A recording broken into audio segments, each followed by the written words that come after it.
ತಮಿಳುನಾಡಿಗೆ ನೀರು ಬಿಡದಂತೆ ತೀವ್ರ ಪ್ರತಿಭಟನೆ ನಡೀತಾ ಇದೆ. ಸದ್ಯ ಕೆಆರ್ಎಸ್ ಡ್ಯಾಂನಲ್ಲಿ ನೀರಿನ ಮಟ್ಟ ಎಷ್ಟಿದೆ ಅನ್ನೋದ್ರ ಬಗ್ಗೆ ನಮ್ಮ ಪ್ರತಿನಿಧಿ ರಾಕೇಶ್ ಒಂದು ವರದಿ ಕೊಟ್ಟಿದ್ದಾರೆ, ನೋಡೋಣ.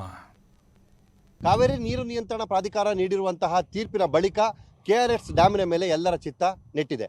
ಈಗಾಗಲೇ ನೀರು ಹಂಚಿಕೆ ವಿಚಾರಕ್ಕೆ ಸಂಬಂಧಪಟ್ಟ ಹಾಗೆ ಕಾವೇರಿ ಪಾತ್ರದಲ್ಲಿ ನೀರಿಲ್ಲದಿದ್ದರೂ ಕೂಡ ತಮಿಳುನಾಡಿಗೆ ನೀರು ಬಿಡಬೇಕು ಅನ್ನುವಂತಹ ಸೂಚನೆ ಸಿಕ್ಕಿರುವಂತಹ ಹಿನ್ನೆಲೆಯಲ್ಲಿ ಕಾವೇರಿ ಕೊಳ್ಳದ ಪ್ರದೇಶದಲ್ಲಿ ಈ ಬಗ್ಗೆ ಈಗ ಪ್ರತಿಭಟನೆ ಆರಂಭವಾಗ್ತಾ ಇದೆ.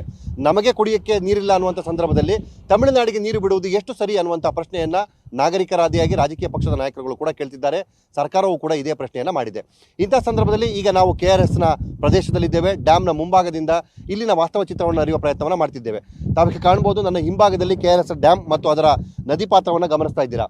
ಸಾಮಾನ್ಯವಾಗಿ ಜುಲೈ ತಿಂಗಳ ಹೊತ್ತಿನಲ್ಲಿ ಮಳೆಗಾಲವಾಗಿರೋದ್ರಿಂದಾಗಿ ಕೆಆರ್ಎಸ್ನ ಈ ಪಾತ್ರದಲ್ಲಿ ಎಲ್ಲ ಕಡೆಯಲ್ಲೂ ಕೂಡ ನೀರು ತುಂಬಿ ಕಾವೇರಿ ಮೈದುಂಬಿ ಹರಿಬೇಕಾದಂಥ ಸನ್ನಿವೇಶ ಇತ್ತು. ಆದರೆ ರಾಜ್ಯದಲ್ಲಿ ತೀವ್ರ ಬರಗಾಲ ಇರುವ ಹಿನ್ನೆಲೆಯಲ್ಲಿ ಕಾವೇರಿ ಪಾತ್ರದಲ್ಲೂ ಕೂಡ ನೀರಿಲ್ಲದೆ ಬರಿದಾಗಿರುವುದನ್ನು ತಾವು ಕಾಣ್ಬೋದು. ಕಾವೇರಿಯ ಅಂದರೆ ಈ ಕನ್ನಂಬಾಡಿಯ ಮುಂಭಾಗದ ಪ್ರದೇಶದಲ್ಲಿ ಕೂಡ ನದಿ ಹರಿಯುವ ಜಾಗದಲ್ಲೂ ಕಲ್ಲುಗಳು ಮೇಲೆದ್ದು ಕೆಲವೇ ದಿನಗಳಲ್ಲಿ ಇಲ್ಲಿನ ನದಿ ಪಾತ್ರವು ಕೂಡ ಒಣಗಿ ಹೋಗುವಂಥ ಸಾಧ್ಯತೆಗಳಿದೆ ಅನ್ನೋದನ್ನು ಸಾಕ್ಷೀಕರಿಸುವುದಕ್ಕೆ ಆ ಕಲ್ಲುಗಳ ಸಾಕ್ಷಿ ಆಗ್ತಾ ಇದ್ದಾವೆ. ಮತ್ತೊಂದು ಕಡೆ ಡ್ಯಾಮ್ನ ಮುಂಭಾಗದ ಪ್ರದೇಶದಲ್ಲೂ ಕೂಡ ಅಂದರೆ ನೀರು ಹರಿಯುವ ಜಾಗವನ್ನು ತಾವು ಗಮನಿಸಬಹುದು.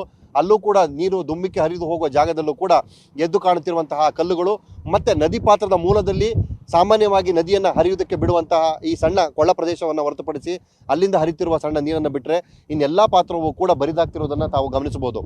ಈ ಹೊತ್ತಿಗಾಗಲೇ ಕಾವೇರಿ ತನ್ನ ತಮಿಳುನಾಡಿಗೆ ನಿಗದಿಯಾಗಿರುವಂಥ ಅಂದರೆ ಈಗೇನು ಬೇಡಿಕೆಯ 39 TMC ನೀರಿದೆ, ಅದಕ್ಕೂ ಹೆಚ್ಚು ನೀರನ್ನು ಈ ಸಂದರ್ಭದಲ್ಲಿ ಹರಿಸುವುದಕ್ಕೆ ಅನುವು ಮಾಡಿಕೊಡಬೇಕಾಗಿತ್ತು. ಆದರೆ ಕಾವೇರಿ ಕೊಳ್ಳದ ಪಾತ್ರ, ಕೊಡಗು ಹಾಗೂ ಕಾವೇರಿ ಉಪನದಿಗಳಿಂದ ಹರಿದು ಬರಬೇಕಾದಂಥ ನೀರಿನ ಪ್ರಮಾಣ ಮಳೆಯ ಕೊರತೆಯಿಂದಾಗಿ ಬರದೇ ಇರೋದ್ರಿಂದಾಗಿ ಎಲ್ಲ ಕಡೆಯಲ್ಲೂ ಕೂಡ ಮಳೆ ಇಲ್ಲದೆ ಬಣಗುಡುವಂಥ ಸನ್ನಿವೇಶ ನಿರ್ಮಾಣ ಆಗ್ತಾ ಇದೆ. ಅದೇ ಈ ಕಾವೇರಿ ಪಾತ್ರದಲ್ಲೂ ಕೂಡ ಕಾಣ್ತಾ ಇದೆ. ಇದಕ್ಕೆ ಸಾಕ್ಷಿ ಎನ್ನುವಂತೆ ತಾವಿಗೆ ಕಾಣ್ಬೋದು, ಕಾವೇರಿಯ ನದಿ ಹರಿವಿನ ಮಧ್ಯ ಭಾಗದಲ್ಲೇ ಕೂಡ ಇಲ್ಲಿ ಬಟ್ಟೆಗಳನ್ನು ಒಣಗಿ ಹಾಕಿಕೊಂಡು ಅದನ್ನು ಒಣಗಿಸ್ತಿರುವಂಥದ್ದು ಕೂಡ ಕಾಣ್ಬೋದು. ಅಂದರೆ ಈ ಸಂದರ್ಭದಲ್ಲಿ ಇದು ಯಾವುದು ಕೂಡ ಸಾಧ್ಯವಾಗದಿರುವಂಥ ಸನ್ನಿವೇಶದಲ್ಲಿ ಇಂತಹ ಪರಿಸ್ಥಿತಿ ಇಲ್ಲಿ ಕಾಣ್ತಾ ಇದೆ. ಹಾಗೆ ನೀರಿನ ಹರಿವು ಕೂಡ ಮುಂಚಿಗಿಂತ ಬಹಳ ತೆಳುವಾಗಿ ಹೋಗ್ತಾ ಇದೆ. ನೀರಿನ ಪಾತ್ರದಲ್ಲಿ ನೀರಿನ ಈ ಸಂದರ್ಭವನ್ನು ಗಮನಿಸಿದಾಗ ಒಳಗಡೆ ಅಂದರೆ ನದಿಯ ಒಳಗಿನ ಕಲ್ಲುಗಳು ಕೂಡ ಕಾಣ್ತಿರುವುದು ನೀರು ಅಂದರೆ ನದಿಯಲ್ಲಿ ನೀರು ಇಲ್ಲದಿರುವುದಕ್ಕೆ ಸಾಕ್ಷಿಯಾಗಿ ಕಾಣ್ತಾ ಇದೆ. ಹೀಗಿರುವಾಗ ಇಂತಹ ಸಂದರ್ಭದಲ್ಲಿ ನೀರನ್ನು ಬಿಡುವುದಕ್ಕೆ ಎಷ್ಟು ಸಾಧ್ಯ ಅನ್ನುವಂಥ ಪ್ರಶ್ನೆಯನ್ನು ಈ ಭಾಗದ ರೈತಾಪಿ ಜನರು ಕೂಡ ಕೇಳ್ತಿದ್ದಾರೆ. ಈಗಾಗಲೇ ಸರ್ಕಾರ ಕುಡಿಯುವ ನೀರಿನ ಹೊರತುಪಡಿಸಿ ಬೇರೆ ಯಾವುದೇ ಚಟುವಟಿಕೆಗಳಿಗೆ ಅಂದರೆ ಕೃಷಿಯ ಚಟುವಟಿಕೆಗಳಿಗೂ ನೀರನ್ನು ಕೊಡದಿರುವಂಥ ನಿರ್ಧಾರವನ್ನು ತೆಗೆದುಕೊಂಡಿದೆ. ಇಂತಹ ಸಂದರ್ಭದಲ್ಲಿ ತಮಿಳುನಾಡಿಗೆ 39 TMC ನೀರನ್ನು ಬಿಡುವುದಕ್ಕೆ ಹೇಗೆ ಸಾಧ್ಯ? ಅಂದರೆ ಪ್ರತಿನಿತ್ಯ 3500 ಕ್ಯೂಸೆಕ್ಸ್ ನೀರನ್ನು ಬಿಡಲಿಕ್ಕೆ ಹೇಗೆ ಸಾಧ್ಯ ಆಗುತ್ತೆ? ಇದನ್ನು ಅರ್ಥ ಮಾಡಿಕೊಳ್ಳದೆ ಕೇವಲ ಆಡಳಿತ ಮತ್ತು ತಾಂತ್ರಿಕ ದೃಷ್ಟಿಕೋನದಿಂದ ಇವುಗಳನ್ನು ಹೇಳುವುದು ಎಷ್ಟರ ಮಟ್ಟಿಗೆ ಸರಿ ಅನ್ನುವಂಥ ಪ್ರಶ್ನೆ ಕೇಳಿ ಬರ್ತಾ ಇದೆ.